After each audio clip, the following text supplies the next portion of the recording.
오늘의 주요 소식입니다. 이재명 대통령이 국무회의에서 잠재 성장률이 반등할 수 있도록 정책 역량에 집중해야 한다고 강조했습니다. 김장철 물가 안정을 위한 수급 관리도 당부했습니다. KDI는 올해 우리나라 경제가 0.9% 성장할 것으로 전망했습니다. 내년엔 내수가 회복세를 보이며 1.8% 성장할 것으로 내다봤습니다. 울산 화력발전소 사고 현장에서 보일러 타워 2기가 발파됐습니다. 수색에 방해됐던 구조물이 사라진 만큼 실종자 구조 작업이 확대될 전망입니다. 성인 10명 중 7명은 노후 준비를 하고 있다는 조사 결과가 나왔습니다. 60세 이상 고령자의 80%는 생활비를 스스로 마련하고 있다고 답했습니다. 여러분 안녕하십니까? 뉴스 첫 소식입니다. 이재명 대통령이 민생 회복에 불씨를 키워 잠재 성장률이 반등할 수 있도록 정책 역량을 집중해야 한다고 강조했습니다. 이 대통령은 국무회의에서 김장철 물가 안정을 위한 철저한 수급 관리도 당부했습니다. 국무회의 소식 이혜진 기자가 전합니다. 이재명 대통령은 관세 협상이란 큰 산을 넘었지만 우리 앞엔 여전히 많은 과제가 놓여 있다는 말로 국무회의에 문을 열었습니다. 대내외 파고에 맞서 경제 기초 체력을 강화하고 국민 경제 지속 발전을 위한 토대를 더 튼튼히 구축할 필요가 있다는 진단입니다. 그래서 내년이 더욱 중요합니다. 경제, 민생 회복의 불씨를 더욱 키워서 잠재 성장률을 반등시킬 수 있도록 정책적 역량을 총 집중해 주시기 바랍니다. 이 대통령은 이를 위해 적극적인 내수 회복과 국익 중심 통상 강화에 주력해야 한다고 말했습니다. 이어 초혁신 기술 투자 확대와 과감한 균형 성장 전략 추진에 만전을 기해달라고 덧붙였습니다. 물가 안정을 위한 당부도 잊지 않았습니다. 이 대통령은 김장철을 앞두고 배추와 무 등 채소류 가격은 안정됐는데 다른 상품 가격은 오름세를 보이고 있다며 선제 수급 관리에 만전을 기하고 유통구조 개선안도 속도감 있게 추진하라고 주문했습니다. 특히 가격은 그대로인데 용량을 줄여 소비자를 기만하는 슈링크플레이션을 막을 제도적 보완책을 서둘러 마련하라고 지시했습니다. 온실가스 감축 목표 2035 MDC 관련해선 탄소 중립 사회로 전환은 일부 고통이 따르더라도 지속 가능한 성장을 위해 피할 수 없는 길이라고 언급했습니다. 그러면서 현실적 여건과 국민 부담을 종합 고려해 목표와 수단 사이에서 균형점을 찾는 실용적 지혜가 필요하다고 말했습니다. 이 대통령은 끝으로 우리 사회에서 인종과 출신을 두고 시대착오적 차별과 혐오가 횡행하고 있는데 특히 SNS에서 특정 대상을 향한 혐오 표현이 무차별적으로 유포되고 있음을 우려했습니다. 이 대통령은 이런 행위가 표현의 자유를 넘어서는 명백한 범죄 행위인 만큼 처벌 장치를 신속히 마련해야 한다며 엄정한 처벌을 위해 경찰의 역할이 중요하다고 말했습니다. KTV 이혜진입니다. 정부가 지난해 비상계엄 등에 협조한 공직자를 자체 조사하는 헌법 존중 정부혁신 태스크포스를 구성하기로 했습니다. 이재명 대통령은 특검도 관련 수사를 하고 있지만 여기에 의존하지 말고 독자적인 조사를 진행해야 할 거라고 강조했습니다. 최영은 기자입니다. 이재명 대통령이 주재한 국무회의에서 김민석 국무총리가 헌법 존중 정부혁신 TF 구성을 제안했습니다. 지난해 비상계엄에 협조한 공직자를 내부 조사하고 인사 조치를 내리겠다는 취지입니다. 김 총리는 내란 청산이 장기화되면서 국민 불신은 물론 공직사회 내부 불만이 커진다며 신속한 조사의 필요성을 강조했습니다. 이 대통령은 당연히 해야 할 일이라고 맞받았습니다. 그러면서 특검도 조사를 하고 있지만 여기에 의존할 일이 아니라고 말했습니다. 내란에 관한 문제는 이제 특검에서 수사를 통해 형사처벌을 하고 있는 건데 내란에 관한 책임은 이제 관여 정도에 따라서 이제 형사처벌을 할 사안도 있겠고 또는 행정 책임을 물을 사안도 있고 또는 인사상 문책이나 또는 뭐 인사 조치를 할 정도의 낮은 수준도 있기 때문에 필요할 것 같습니다. 앞서 이 대통령은 지난달 국무회의에서도 내란 가담 정도가 경미하더라도 해당 인사를 승진시키는 건 말이 안 된다고 지적한 바 있습니다. 김 총리는 신설될 TF가 내년 1월까지 조사를 마치고 2월 13일까지 후속 인사 조치를 마무리하겠다는 속도감 있는 계획을 보고했습니다. 협조한 공직자를 대상으로 신속한 내부 조사를 거쳐서 합당한 인사 조치를 할 수 있는 근거를 확보하는 것을 임무로 하려고 합니다. 이건 TF는 한편 조사 과정에서 내란 저지나 지연을 위한 공적이 밝혀질 경우 포상 등을 추진하는 방안도 검토할 방침입니다. KTV 최영은입니다. 내년 1월부터 일정 규모 이상 매장에서는 사회적 약자를 위한 배리어 프리 키오스크를 설치해야 하는데요. 소상공인 등의 현실적인 제약을 고려해 정부가 예외 대상을 확대하기로 했습니다. 국무회의 의결 안건 신경은 기자가 정리했습니다.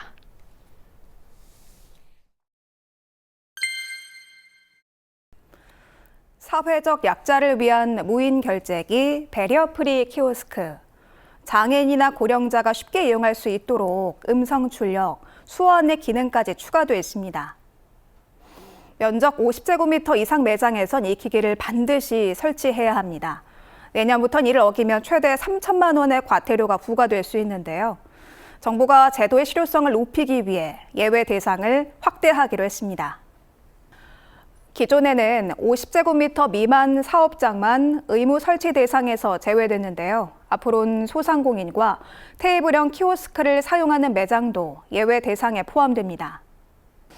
다만 이 경우 배리어 프리 키오스크와 호환되는 보조기기를 설치하거나 키오스크 이용을 돕는 보조 인력과 장치를 마련하도록 했습니다.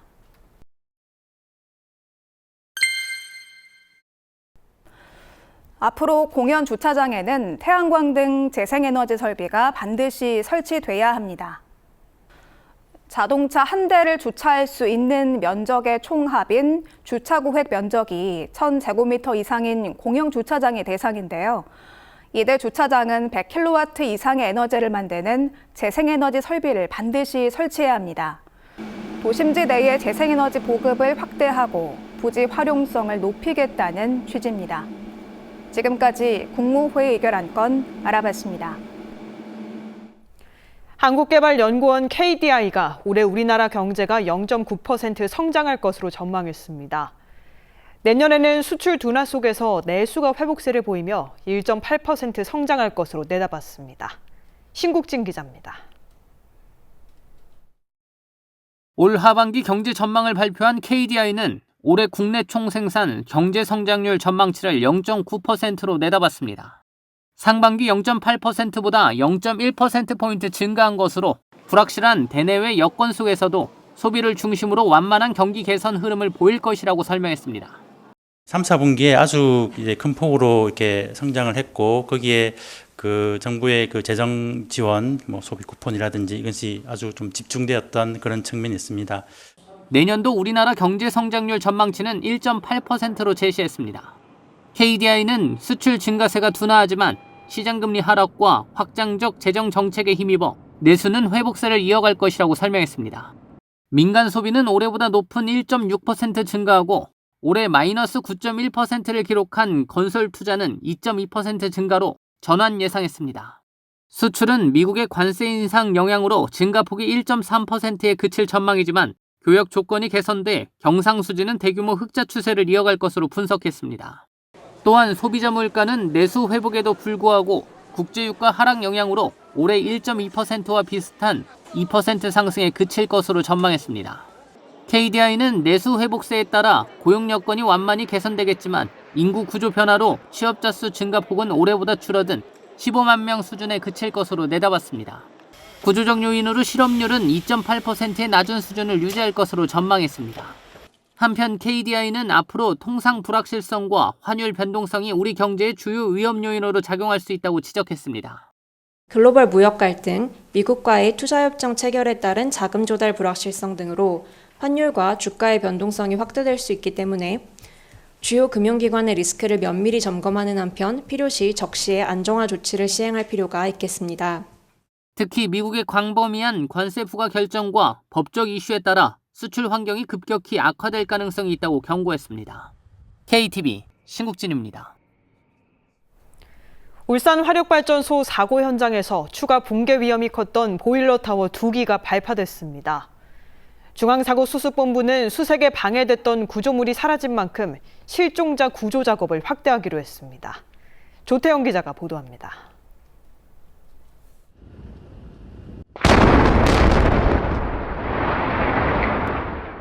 거대한 폭발음과 함께 타워 2기가 한 번에 무너집니다. 연기와 먼지가 솟구치며 주변을 뒤덮습니다. 11일 정오 사고 건물인 보일러타워 5호기 양옆에 위치한 4, 6호기가 발파됐습니다. 추가 붕괴 위험에 따른 선제 조치로 9일 오후부터 안전진단과 취약화 작업 등이 진행됐습니다. 이 기간 구조인력 투입은 피해자 가족 동의하에 잠시 중단됐었습니다. 매몰되어 있는 분도 그렇지만 구조대원들이 작업을 하다가 4호기나 6호기가 또 그렇게 무너지거나 이런 일이 생기면 정말 엎친 데 덮친 격이 될 수도 있으니까 합리적인 결정 같기는 해요. 중수본은 현장 안정성 확인 후 인력 투입을 재개하는 등 24시간 구조작업 체계를 가동하겠다고 말했습니다. 그동안 활용하지 못했던 크레인 등 중장비도 운용할 예정입니다. 붕괴 사고 엿새째 남은 매몰자는 4명입니다. 이 중 2명은 위치가 확인됐지만 사망으로 추정되고 있습니다.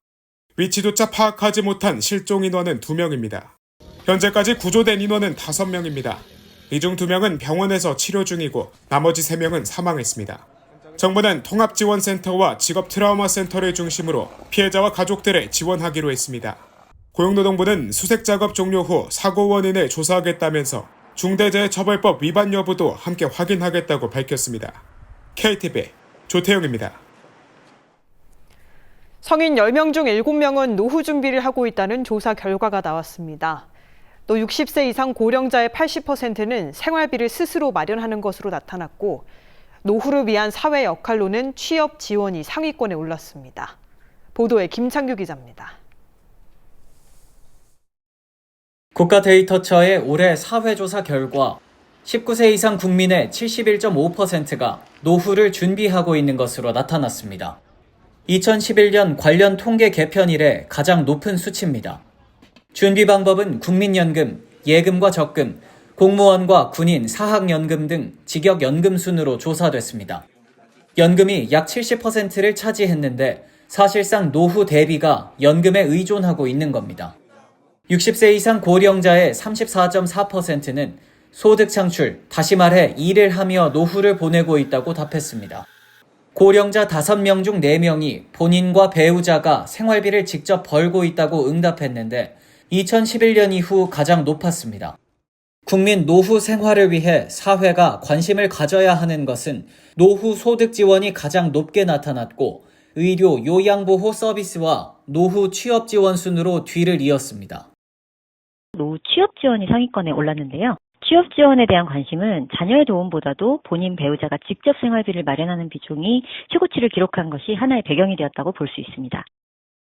가구 소득이 여유 있다고 응답한 사람은 15.6%로 2년 전보다 1.9%포인트 늘었습니다.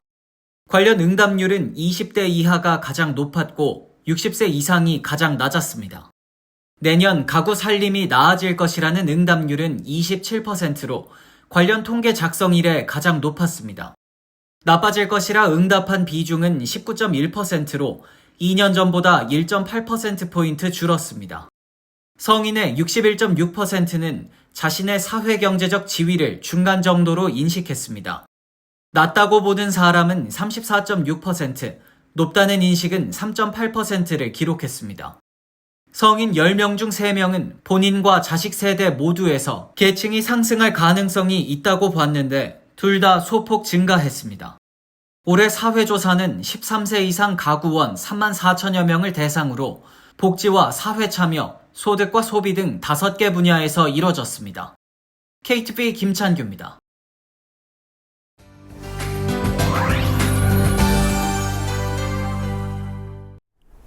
세계 소식을 한자리에 모아 전해드리는 글로벌 이슈 시간입니다. 트럼프 대통령이 자신이 추진한 관세 조치에 대해 대법원 측이 무효 판결을 내릴 경우 미국 경제는 재앙을 맞게 될 것이라고 경고했습니다. 그러면서 관세 수입 일부를 국가 부채 상환에 쓰겠다고 밝혔는데요. 자세한 내용 확인해 보시죠. 지난 10일 트럼프 대통령은 관세 부과와 관련해 대법원이 무효 판결을 내린다면 미국은 경제와 안보 모두 큰 타격을 입게 될 것이라고 말했습니다. 현재 미국 대법원은 트럼프 대통령이 무역 적자를 국가 비상사태로 규정하고 일방적으로 관세를 부과한 조치가 적절한지를 심리 중인 상황인데요. 이와 관련해 트럼프 대통령은 관세 덕분에 자신의 임기 동안 물가가 하락하고 식료품과 에너지 가격이 안정됐다고 주장하며 관세를 뒤집으면 이 모든 성과가 사라질 것이라고 강조했습니다. Without tariffs, this country would be in such trouble, as they were for many years. That's why we owe $38 trillion. And we're going to use the remaining tariffs to lower our debt. We're going to be lowering our debt, which is a national security thing. So we're doing a lot of good work. 이런 가운데 트럼프 대통령은 관세 수익 중 일부를 저소득층과 중산층에게 $2,000씩 지급하는 데 사용하고 나머지 수익은 국가 부채를 줄이는 데 사용할 계획이라고 밝혔습니다. 다음 소식입니다. 멕시코가 2026년 피파 월드컵이 무사히 준비를 마치고 있다며 평화로운 대회를 만들겠다고 약속했습니다. 클라우디아 셰인바움 멕시코 대통령은 무엇보다 안전을 강조하며 웃음 가득한 순간이 되기를 바란다고 전했는데요. 자세히 보시죠. 멕시코 정부가 2026년 피파 월드컵 개최와 관련해 준비 상황을 공식 발표했습니다. 이번 월드컵은 멕시코를 비롯해 미국과 캐나다에서 공동으로 열리는데요. 클라우디아 셰인바움 멕시코 대통령은 안전과 기쁨이 함께하는 월드컵을 만들겠다며 안전 최우선 기조를 전했습니다. 피파 멕시코 사무국장 역시 멕시코 지방정부는 물론 미국, 캐나다와도 긴밀히 협력해 폭력 없는 경기 환경을 만들고 있다고 설명했습니다. Buscamos y además va a ser la promoción, pues es de que todos los aficionados que vayan a los partidos vayan de manera pacífica. Si bien despierta pasión el apoyar a un país o a otro, pues que sea parte del desarrollo pacífico. La oficina de FIFA México lleva ya 3 años trabajando con el gobierno federal y todos los órdenes de gobierno en el tema de seguridad. Estamos muy seguros, muy confiados de que los protocolos y todos los planes que se están implementando para el Mundial darán el marco de seguridad para todos los aficionados, todos los equipos y todos los árbitros en el 2026. 이날 셰인바움 대통령은 축구공 하나로 사람들에게 미소를 줄 수 있다며 이번 월드컵이 모든 세대에게 기쁨이 되는 시간이 되기를 바란다고 전했습니다. 다음 소식입니다. 세계 각국이 기후위기 해법 논의에 속도를 내는 가운데 인도의 한 사막마을이 태양광 혁명으로 주목받고 있습니다. 전기 공급이 원활하지 않던 이 마을은 이제 24시간 불이 켜지며 활력이 돌고 있다는데요. 인도 사와르다 마을로 가보시죠. 이곳은 인도 라자스탄주의 사와르다 마을. 최근 태양광 발전을 도입하며 삶의 질이 180도 바뀌었다는데요. 과거 단전과 가뭄에 시달리던 이 마을은 18개월 전 태양광 발전소를 설치한 이후 24시간 전력 공급이 가능해졌습니다. 전기 펌프가 태양 아래서 돌아가며 농작물을 적시고 팬이 돌아가는 교실에서는 학생들이 웃음을 짓습니다. 스마트 교실과 컴퓨터 수업도 가능해졌습니다. Energy has transformed the life of all villages. And it's not only the energy which is made available during the day for irrigation. It is actually going beyond energy access to them. Like you go to the school in the village, they have a more number of students now enrolled for. Otherwise, previously, energy was not available on a daily basis or on a regular basis. Though energy was available for few hours and God knows when it will come. But after the solar plant, energy to the village has been made available throughout. 이처럼 태양광 발전은 이곳 사와르다 마을의 경제를 이끌어가고 있는데요. 인도 정부와 국제기구의 협력이 만든 이 작은 혁명은 전 세계 기후 대응의 희망을 보여주고 있습니다. 마지막 소식입니다. 이탈리아 베네치아에 야생 돌고래 한 마리가 나타나 관광객들의 눈길을 사로잡고 있습니다. 하지만 전문가들은 베네치아의 소란스러운 환경이 돌고래 건강에 악영향을 줄 수 있다고 우려하는데요. 함께 보시죠. 최근 이탈리아의 관광 명소 베네치아에는 민모라는 이름의 야생 돌고래가 산마르코 광장 앞바다에 자주 출몰하고 있습니다. 민모 돌고래는 특유의 귀여운 외모로 관광객들의 관심을 한몸에 사로잡고 있는데요. 사실 이 지역에서는 돌고래가 목격되는 것이 드문 일이지만 코로나19 이후 한동안 조용했던 앞바다가 최근 다시 붐비기 시작했습니다. 베네치아 자연사 박물관의 관장은 민모 돌고래가 충분히 바다로 돌아갈 수 있는 건강 상태를 갖추고 있음에도 계속해서 이곳 베네치아로 돌아온다며 그 이유는 아직 확인되지 않았다고 설명했습니다. Perché questo delfino abbia deciso di stare in un posto così trafficato, così rumoroso, dovrebbe dare molto fastidio a un animale di questo genere, non lo sappiamo, sicuramente mangia, sembra stare bene, è uscito più volte in mare, quindi sembrerebbe perfettamente in grado di farlo, però preferisce stare qui. 한편 전문가들은 민모 돌고래가 먹이를 찾아 바다로 떠나야 안전하다고 조언하는데요. 겨울이 다가오면서 자연히 바다로 돌아가기를 기대하고 있습니다. 지금까지 글로벌 핫 이슈 전해드렸습니다.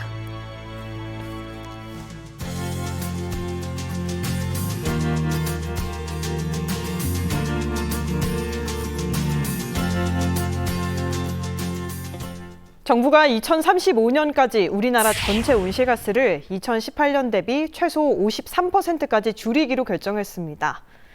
오늘 국무회의에서 최종 확정됐는데요. 박연미 경제평론가와 살펴보겠습니다. 안녕하십니까? 네, 안녕하세요. 네, 오늘 국무회의에서 탄소 중립사회 도약을 위한 온실가스 감축안이 최종적으로 발표가 됐습니다. 2018년 대비해서 2035년에 온실가스 배출량을 53에서 61%까지 줄이겠다는 내용인데 자세히 소개해 주실까요?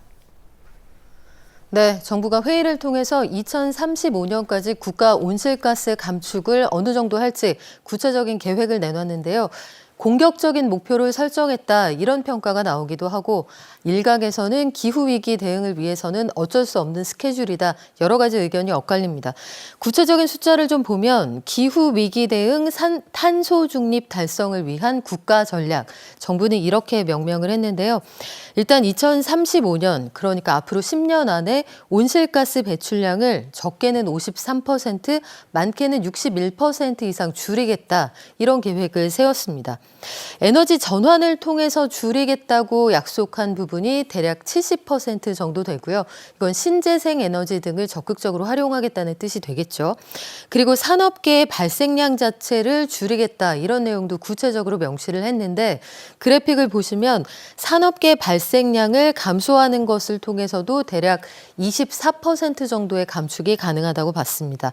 이거 두 가지를 합치면 올해 대비해서 10년 뒤에 최대 60% 이상 온실가스를 줄일 수 있다는 게 정부의 구상인데 위기 대응의 시급성을 볼 때 그리고 산업계의 현실을 볼 때 또 미래 세대의 부담을 볼 때 균형 있는 목표를 설정하는 게 현 단계에서 가장 중요하다는 게 정부의 판단입니다.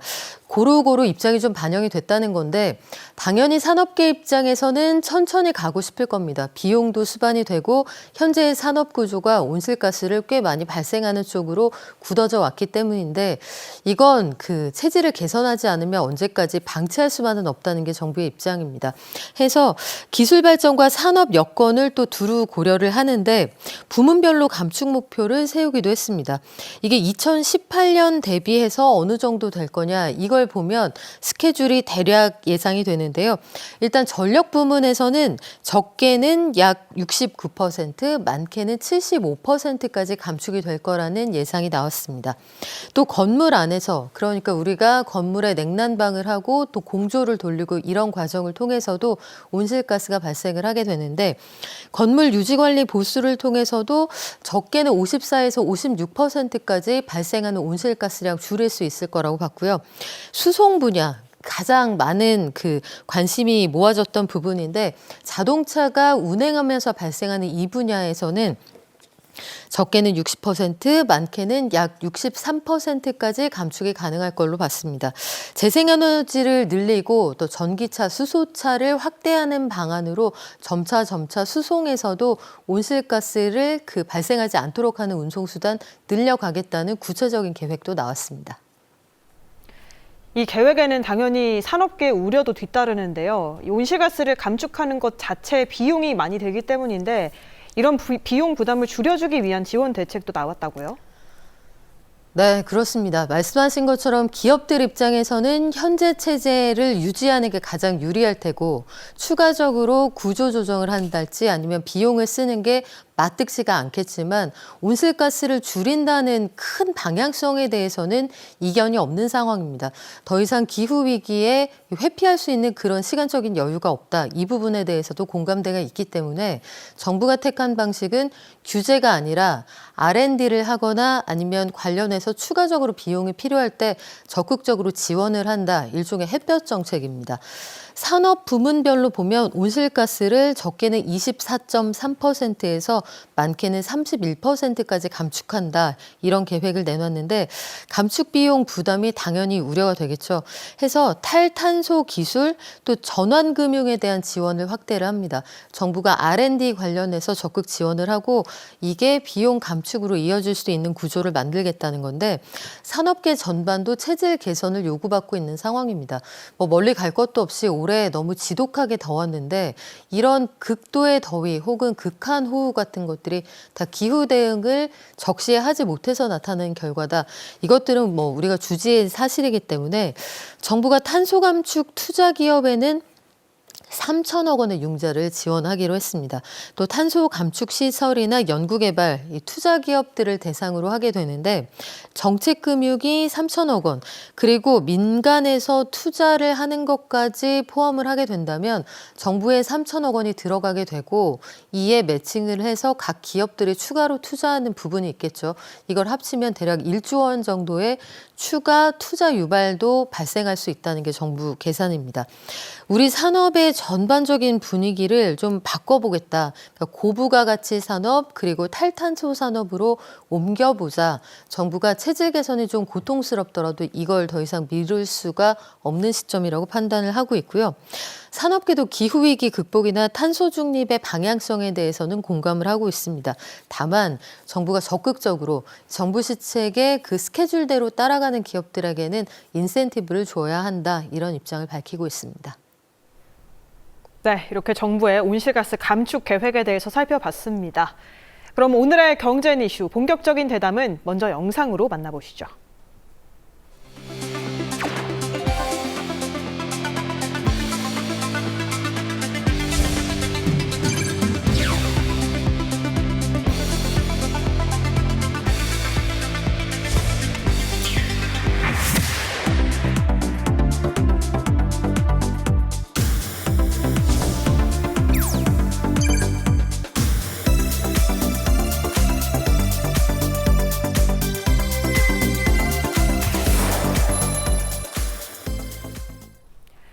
외국인 친구나 지인에게 선물할 때 단연코 손에 꼽히는 추천 품목은 바로 우리나라의 화장품입니다. K-뷰티 열풍을 타고 정부도 글로벌 시장 진출 노력을 더하고 있는데요. K-뷰티의 글로벌 위상이 높아지면서 반도체, 자동차와 더불어서 이제는 수출 효자 품목 지위를 공고히 하고 있습니다. 지난해만 해도 3위인 독일을 압도적으로 넘어섰다고 하죠. 네, 그렇습니다. 제가 최근에 명동에 나가봤더니 과거 한때 중국 관광객들이 쓸어 담는다고 했던 K 화장품들을 이제 전 세계 국적의 외국인들이 굉장히 많이 그 단체로 담아가시는 모습을 볼 수가 있었거든요. 그런데 10년 동안 한국 화장품 수출 규모가 정말 많이 늘었습니다. 3.5배나 성장을 했는데 사실 오프라인 숍에 가보면 이 피부로 와닿는 성장세는 훨씬 더 큽니다. 작년에 수출 규모를 따진다고 하면 K-뷰티는 세계 3위권입니다. 독일을 제쳤고 글로벌 위상도 그만큼 높아졌는데 국내외 화장품 업계에서 인수합병 투자도 정말 활발하게 이루어지고 있고요. 한국에서 화장품을 만들어서 유통을 하기도 하지만 아예 현지에서 어떤 화장품이 있었으면 좋겠다라고 디자인을 해서 한국 ODM을 맡기고 역수입해가는 그런 형태도 굉장히 많습니다. 그래서 K-뷰티가 각광받는 이유들을 몇 가지로 꼽아본다고 하면 가장 먼저는 시장의 니즈를 파악하는 순간 정말 빠르게 제품 개발이 가능하다는 게 아주 큰 강점입니다. R&D부터 유통까지 원스톱에 해결이 되기 때문에 SNS 등을 통해서 고객들의 어떤 반응, 요구가 있으면 그걸 재빨리 캐치를 해서 적어도 한 달 안에 미투 제품이 나올 수 있는 나라가 전 세계에서 유일하다고 합니다. 또 합리적인 가격, 이걸 빼놓을 수가 없는데 아마 기억하시겠지만 과거에는 일본에 간다, 또 유럽에 간다고 하면 그 나라의 대표적인 브랜드 제품을 사다 달라 사달라 이런 요청도 좀 받으셨을 텐데요. 이제는 해외에 나가도 사올 게 없다 하는 게 K 브랜드의 위상을 보여줍니다. 또 저자극 고기능 컨셉, 특히 종류별로 이건 어디에 좋고 이건 어디에 좋은지 거의 약사급으로 다들 알고 계실 정도니까 한국에서 K 스타들, 가수들, 배우들이 바르고 즐기는 그 화장품들을 콘텐츠 기반으로 좋아하시기 때문에 이 핵심적인 수요가 굉장히 탄탄하다고 볼 수가 있겠고요. 제품력도 입증이 됐고 이 브랜드까지 구조적으로 성장할 수 있는 단계에 접어들었기 때문에 뭐 한때 유행하고 반짝 지나가는 그런 현상은 아닌 것으로 보입니다. 얼마 전까지만 해도 앞서 명동 얘기해 주셨지만 정말 중국인 관광객들이 한국에 오면 한국 화장품을 다 쓸어 간다 이런 이야기가 나올 정도로 중국인 관광객의 비중이 높았다고 하면 요즘은 뭐 전 세계에서 인기를 많이 끌고 있기 때문에 전 세계인들이 한국의 화장품을 사는 것 같습니다. 그만큼 수출 중심 국가도 좀 바뀌었다고요. 네, 그렇습니다. 과거에는 화장품을 수출한다 하면 중국이 단연 1등이었는데요. 최근 들어서는 한알령 이후에 사실 현지에서 우리나라 화장품들이 좀 고전한다 이런 이야기는 몇 번 전해드렸고 대신에 중국에서 잃어버리는 시장들을 북미 또 기타 지역에서 빠르게 회복을 하고 있습니다.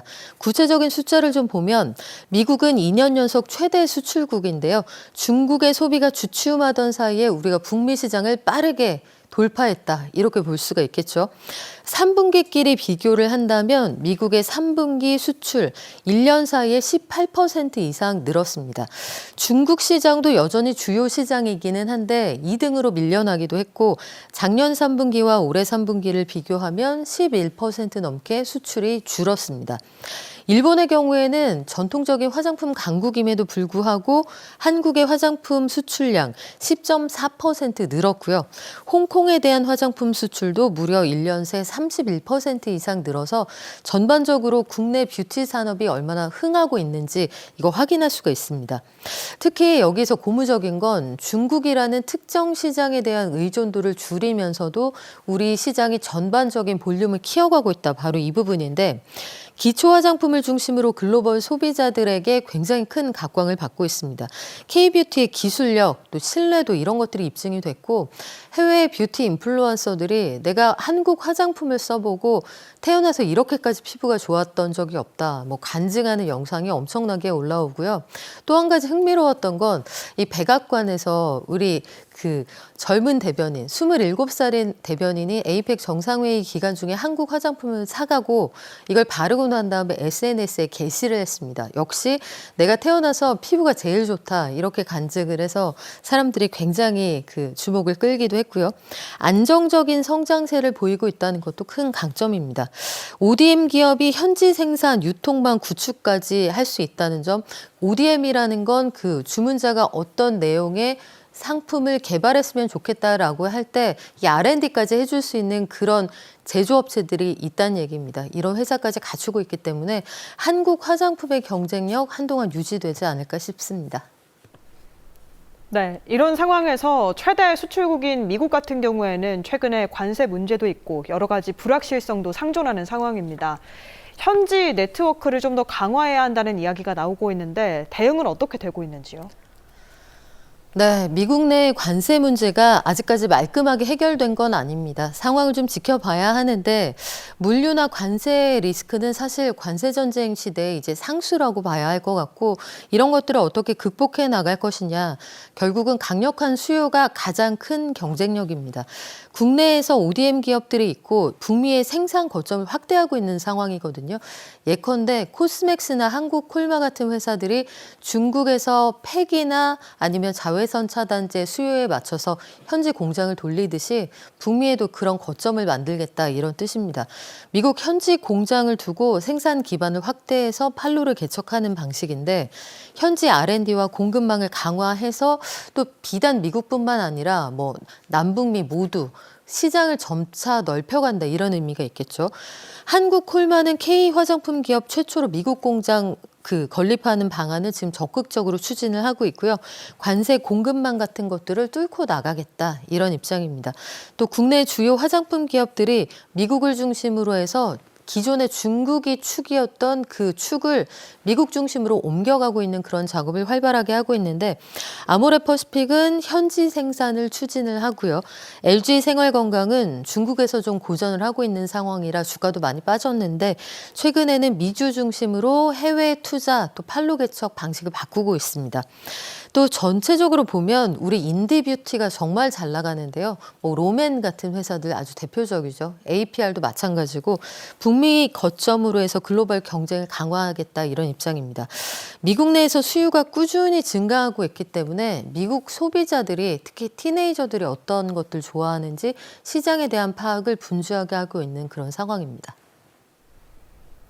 앞서 경주 에이펙 기간 중에 백악관 대변인이 또 우리 화장품 올리면서 큰 화제가 됐다고 설명해 주셨는데 저도 봤는데 제가 쓰는 화장품도 포함돼 있더라고요. 굉장히 재밌었는데요. 거기에 대부분은 기초 제품이었던 것 같은데요. 그러면 이 기초 제품, 뭐 색조 제품, 여러 품목별로는 수출 상황이 어떤가요? 네, 뭐 단연코 기초가 가장 인기가 많다 이렇게 말씀을 드릴 수가 있겠는데요.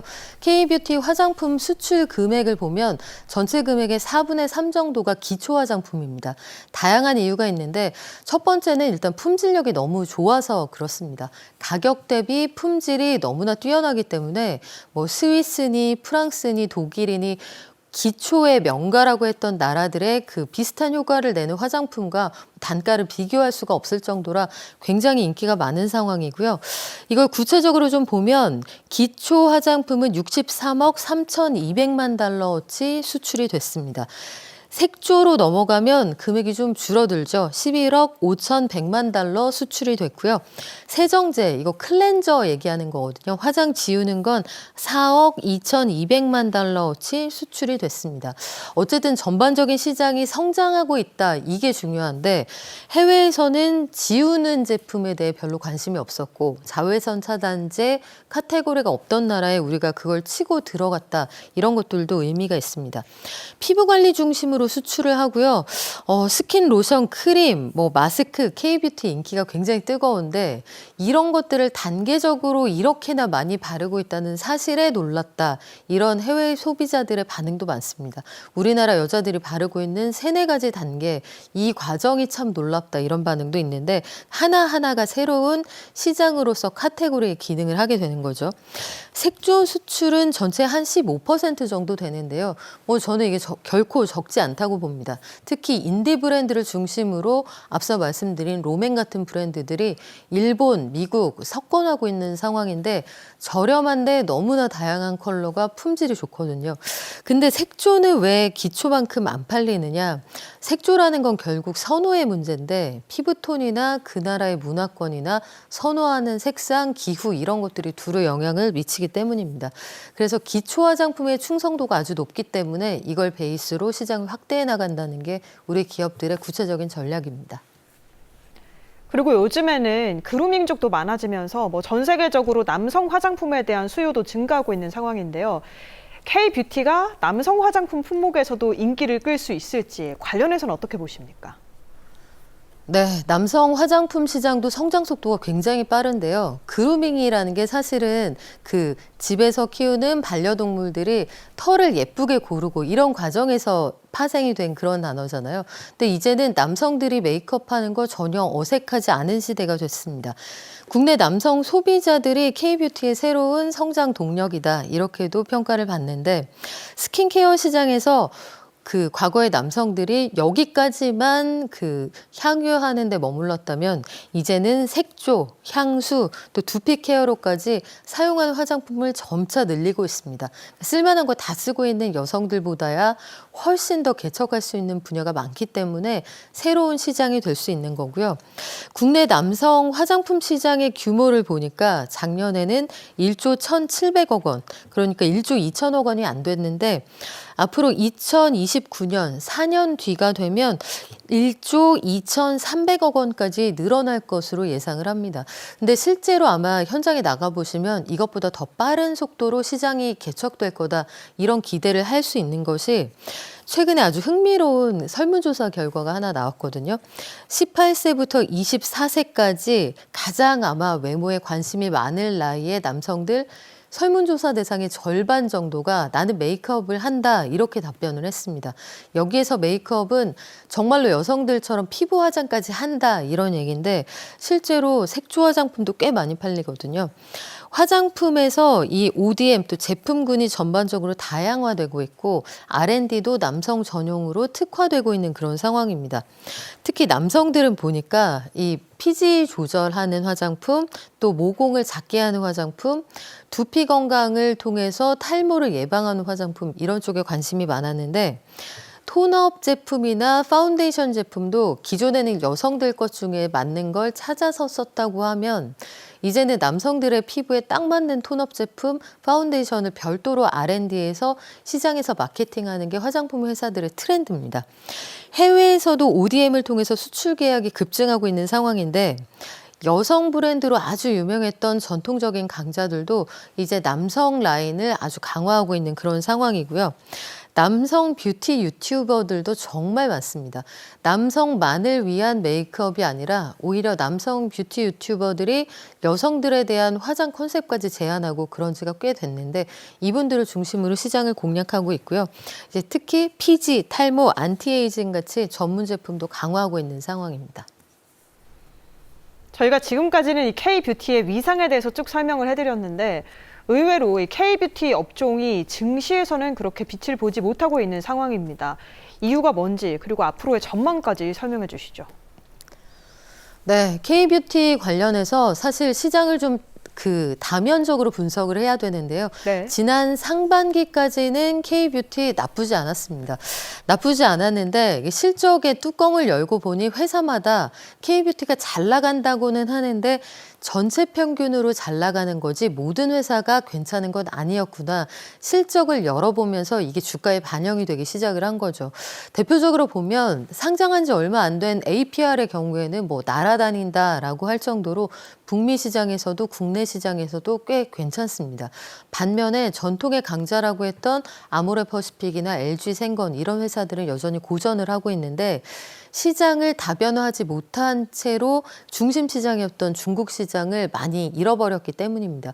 가격 경쟁력에서도 인디 브랜드만큼 가격 경쟁력이 있지는 않은데 손이 또 쉽게 가기에는 다른 나라 해외 소비자들도 이 불경기 속에서 인디 뷰티에 너무 맛을 들인 나머지 이제는 전통적인 화장품 브랜드가 너무 비싸게 느껴지는 거죠. 포지셔닝을 다시 해야 하는 시점이기 때문에 실적이 받쳐주지 않는 거 이 부분이 가장 크다고 볼 수가 있겠고 또 한 가지 간과할 수 없는 게 미국의 관세의 영향입니다.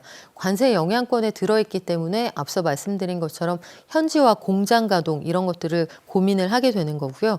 수출을 많이 하고 있는 K-뷰티의 현황을 고려하면 이런 것들은 좀 불가피한 부분이 있습니다. 한미 정상회담에서 의약품 관세 최혜국 대우를 해주기로 했다. 이 부분에 대해서는 한번 전해드린 적이 있는데 그래서 기능성 화장품 만드는 제약회사에서 만드는 더마 코스메틱 관련해서는 수출의 불확실성이 꽤나 제거됐다. 이렇게 말씀을 드릴 수가 있겠고요.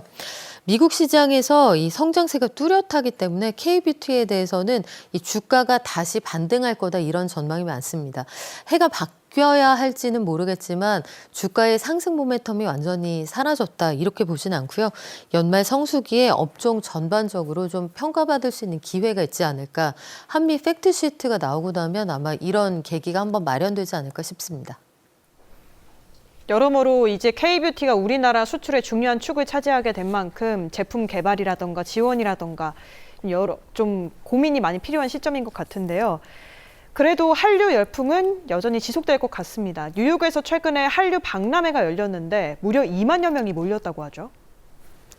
네, 그렇습니다. 이게 일종의 시식 코너 같은 역할을 했으면 해서 하는 행사인데 산업부와 코트라가 공동으로 진행을 했고요. 뉴욕에서 한류 박람회가 열린 건 이번이 처음입니다. 바이어와 현지인들이 굉장히 큰 관심을 보였고 한류 마케팅을 접목을 해서 수출 시장을 다변화한다. 이게 이번 행사의 목적입니다. 중소기업들의 경우에는 스스로 나가서 단독으로 매장 만들기 참 어려운데 좋은 기회가 됐을 것으로 보이고요. 화장품의 원료부터 완제품까지 제조사 진출이 이어질 수 있는 계기를 마련해보자. 이게 정부의 구상이고 사실 그동안 지난 10년 동안을 보면 대미 식품 수출은 연평균 10%씩 늘었습니다. 이런 것들도 당초에는 팝업 스토어 같은 전람회 이런 것들이 역할을 했고 그래서 라면이나 김, K푸드 최대 수출 시장인 미국에서 K뷰티도 역시 가능할 거다 이런 기대감을 가지고 있는 거죠. K컬처는 소비재까지 연계를 해서 상담회를 진행을 했고요. 소비재 한 100여 개의 회사가 북미나 중남미 바이어들을 만났습니다. 한류와 산업이 선순환할 수 있는 구조를 만들어 보자는 의미고 235개의 회사가 참여를 해서 1390건에 이르는 수출 상담도 역시 진행이 됐습니다. 현장에 여러 한류 스타들도 참여를 했는데요. 태민, 화사 등이 참여를 했고 현지에서 팬미팅 같은 것들을 통해서 붐업을 하고 앞으로 꾸준히 판매로 이어나가도록 한다는 계획입니다. 이런 K컬처, 특히 K뷰티 열풍에 정부도 더욱더 지원을 강화하기로 했습니다. 수출 지원을 위한 계획들이 여러 가지로 나왔는데요. 하나씩 짚어주실까요? 네, 산업부가 K뷰티 수출 지원을 강화하기 위한 계획을 내놨는데 해외 역직구를 활성화하겠다 이런 구상을 내놨습니다. 글로벌 온라인 몰을 구축을 하고 여기서 배송 결제를 대행을 하고 이렇게 할 수 있는 솔루션을 신규로 지원을 하면 판매가 또 늘어나지 않겠느냐 이런 내용이고요. 또 소비재 거점의 무역관을 만들겠다는 구상도 나왔습니다. 국내 기업의 해외 진출을 서로 돕기 위한 밀착 지원을 하겠다 이런 내용이고 현지 글로벌 온오프라인 유통망을 들어갈 수 있도록 입점을 지원하겠다. 대표적으로 아마존 같은 곳들이 될 테죠. 산업부가 역직구 등의 새로운 수출 동력을 발굴하는 방식으로 해서 우리나라가 가지고 있는 여러 수출 상품들 해외팔로 개척하는데 적극적으로 나설 계획입니다. 네, 오늘은 여기까지 듣겠습니다. 지금까지 박연미 경제평론가와 이야기 나눴습니다. 오늘 말씀 고맙습니다. 고맙습니다.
계절이 왔나봐.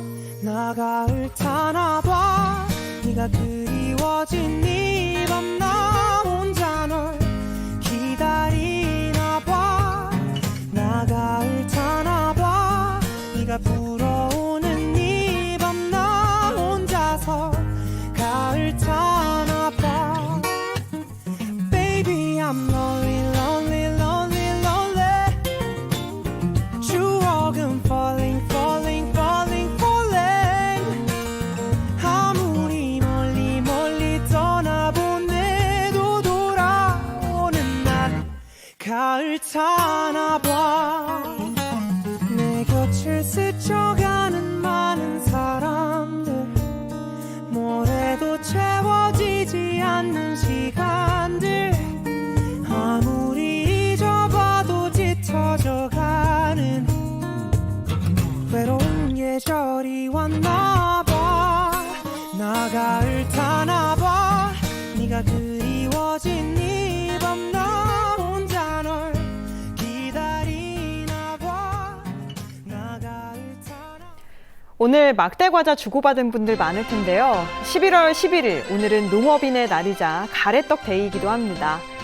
우리 쌀로 만든 가래떡 나누면서 바른 먹거리를 위해 쓰고 계신 농민들의 땀과 노고를 생각해보는 날이 되길 바랍니다. 오늘 저희가 준비한 소식은 여기까지입니다. 시청해주신 여러분 고맙습니다.